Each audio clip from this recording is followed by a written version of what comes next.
ఉమ్మడి చిత్తూరు జిల్లాలోకి కూటమి ప్రభుత్వం ప్రవేశించాలంటే పెద్దిరెడ్డి దగ్గర నుంచి పర్మిషన్ కావాలా, పెద్దిరి లేదా వీసాలు కావాలా, పాస్పోర్ట్లు కావాలని కూడా నేను ప్రశ్న.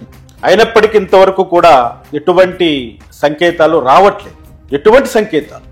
మదనపల్లి ఫైల్స్ చూసాం, ఎంత దారుణం అందరూ చూసాం.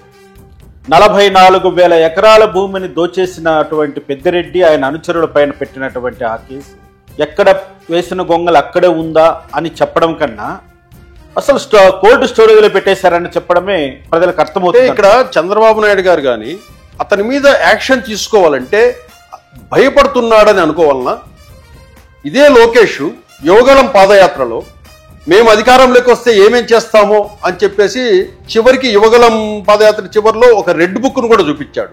అంటే ఆ రెడ్ బుక్ లో కూడా పెద్దిరెడ్డి రామచంద్రారెడ్డి ఉన్నాడనుకోవాలా, లేడనుకోవాలా? ఇక్కడ ఒకటి చెప్పాలి సార్, నారా లోకేష్ గారి యువగళం పాదయాత్ర మొదలుపెట్టింది చిత్తూరు జిల్లా.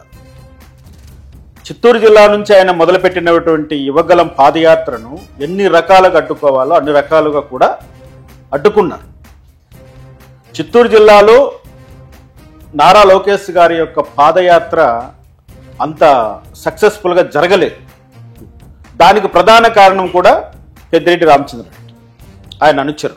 రెడ్ బుక్లో పెద్దిరెడ్డి రామచంద్రారెడ్డి పేరు చేర్చానని స్వయంగా నారా లోకేష్ గారే మా మొలకల చెరువు పర్యటనలో స్పష్టం చేశారు.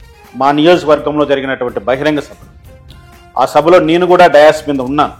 కాబట్టి రెడ్ బుక్లో పెద్దిరెడ్డి రామచంద్రారెడ్డి పేరు చేర్చబడిందన్నది ఎంత వాస్తవమో, ఆ పెద్దిరెడ్డి రామచంద్రారెడ్డిని కాపాడుతున్నటువంటి కూటమి ప్రభుత్వంలో ఉన్నటువంటి ఈనాటి ఉప ముఖ్యమంత్రి పవన్ కళ్యాణ్ అని కూడా నేను చెప్తున్నాను.